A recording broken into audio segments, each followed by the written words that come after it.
You know, we heard today some really awesome things about what's coming. Michael talked about where we're going. What I want to talk about today is really where we are today, because in the big scheme of things, you know, we're all faced with lots of nice media hype about the world that's going to be, but when we get up every single day, sadly, we don't usually get a lot of time to focus on outcomes. Most of us are still trying to build the data dial tone. I like that one, Lee, thank you. You said it wasn't copyrighted, so we're going to borrow it. And that's what Pythian does, basically. We don't sell anything. We don't sell hardware. We don't sell software. We don't sell services. We basically try to help people advance along their journey towards being able to use data. And let me tell you that, you know, we're not particularly far along right now, and we spend a lot of our time just helping people get there faster. We have 400 people. We have 350 customers. For 20 years, we've been doing nothing but data. In 2013, we shifted from operational data systems to include big data with a Hadoop practice and analytics, signed up to be partners with all of the cloud vendors because our customers were telling us that this is where they wanted to go. And now analytics in the cloud is basically the fastest growing part of our business.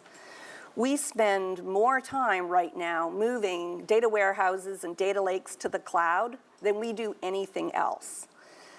There's a report that's out that we sponsored that talks to people just like you and asks where you are today as it relates to cloud and data warehouses. And 60% of you said that you are still exclusively on-prem, and only 25% of you said that you're in the cloud, though almost everybody is exploring getting there. And I spend a lot of time talking to customers and asking, why are you doing what you're doing? And the big answer that comes back with these migration projects is always two things. It's always about, first of all, saving costs, but equally important, it's getting to that agility that will allow us to integrate all of this data together and create that dial tone.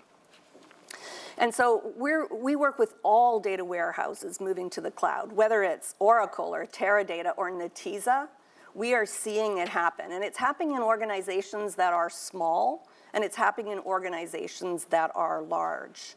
Our Hadoop practice a few years ago was 95% on-premise, and now we've moved everybody to the cloud, and I'd say it's 95% in the cloud.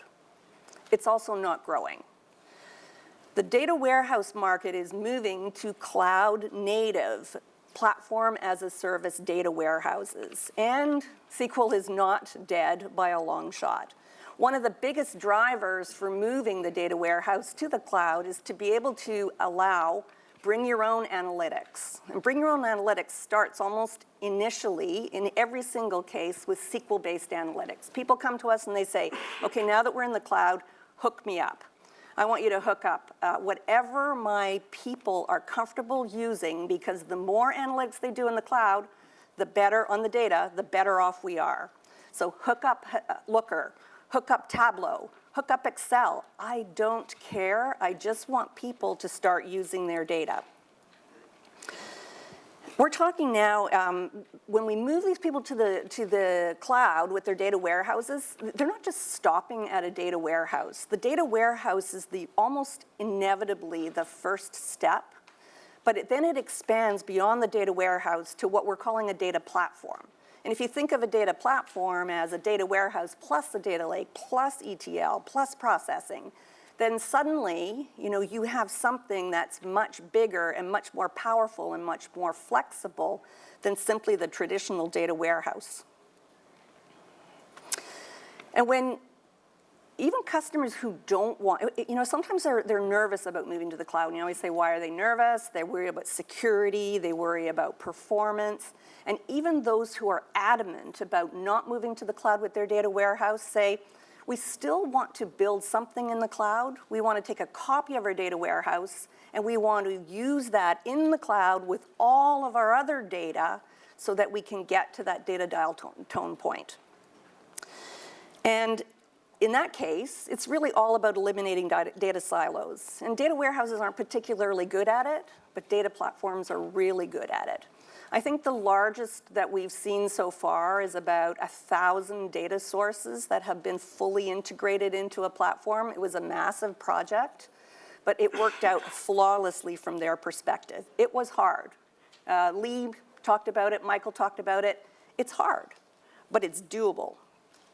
And the data sources that they're bringing in are from everywhere. They are files from SaaS products, they're JSON, they're streaming data. There's basically no limit to it. And the beauty of the cloud is that it provides you with that flexibility and the ability to incorporate just about anything. Because it's not about the data that you have today, it's about the data that you're going to have tomorrow as well.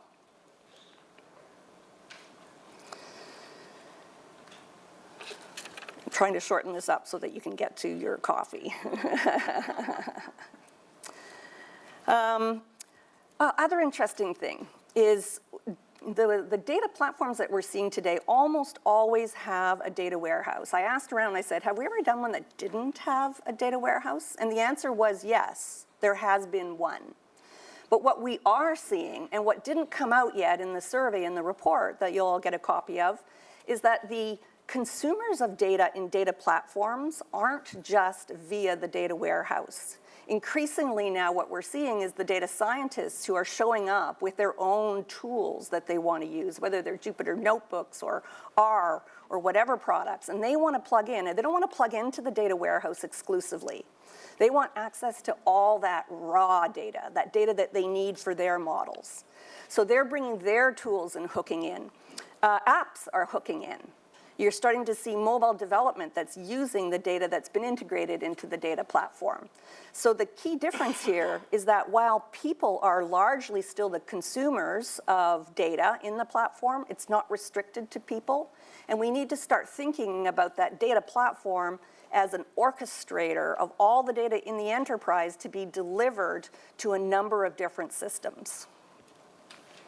Now, these are complicated systems. You know, they're complex, they're challenging, they're transforming data from hundreds or thousands of different places. They're not just data projects, they're software projects. And we have to start thinking about these as software products with DevOps and data ops and ML ops as part of it.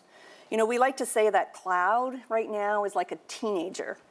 It's got lots of potential, but doesn't always do what you want it to do.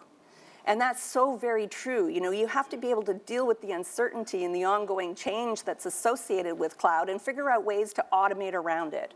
Because if you don't, people are going to do all kinds of weird and wonderful things. And when cloud is ephemeral and has a tendency to just disappear at times and come back, automation is absolutely and totally critical for you to ever be able to scale with a system. So automation rules. Number one, if I can give you one piece of advice, it's start focusing on automation right off the bat. When it comes to machine learning, the survey will say that 50% of you are actually actively engaged in machine learning projects. But it's also going to say that I think 90% of you haven't figured out how to operationalize it yet. And that is so very true. You're not alone. Everybody is struggling with how to operationalize their machine learning models. And until we get to the point where all of our data is together and organized and integrated, that's going to continue to be a challenge. On the side of data governance, you know, everybody's favorite, hated subject. The cloud does bring new challenges. There's absolutely no doubt about it. You know, we have these huge debates internally about something like a data model, you know. You have customers who say, well, we don't need a data model. Just stick it all in there. Okay. We have other customers who want to use the same way that they've always done data modeling and just bring it into the cloud, and they insist that it should work perfectly. And that's not okay either. The cloud has introduced a whole new way that we have to think about data governance, and it's not solved by a long shot. You know, we talk a lot about the fact that you can have different levels of data governance now. You can have tightly governed data in your data warehouse. You can have loosely governed data in your data lake. And you can have ungoverned data in other places. And getting to the point where we open our minds and start thinking about governance a little bit differently than we have in the past is going to be super critical. And honestly, we don't have a complete answer yet, but we sure have some raging debates on it. So I think, in in 2019, we are seeing that this might actually just be the year when it's possible to eliminate those data silos. And I think in 2020, the year is going to be all about figuring out how to do data governance and data management in a scalable way, but it's all going to be in the cloud. So we're here for this event. We have a booth and we have a number of different people, so feel free to come and chat with me.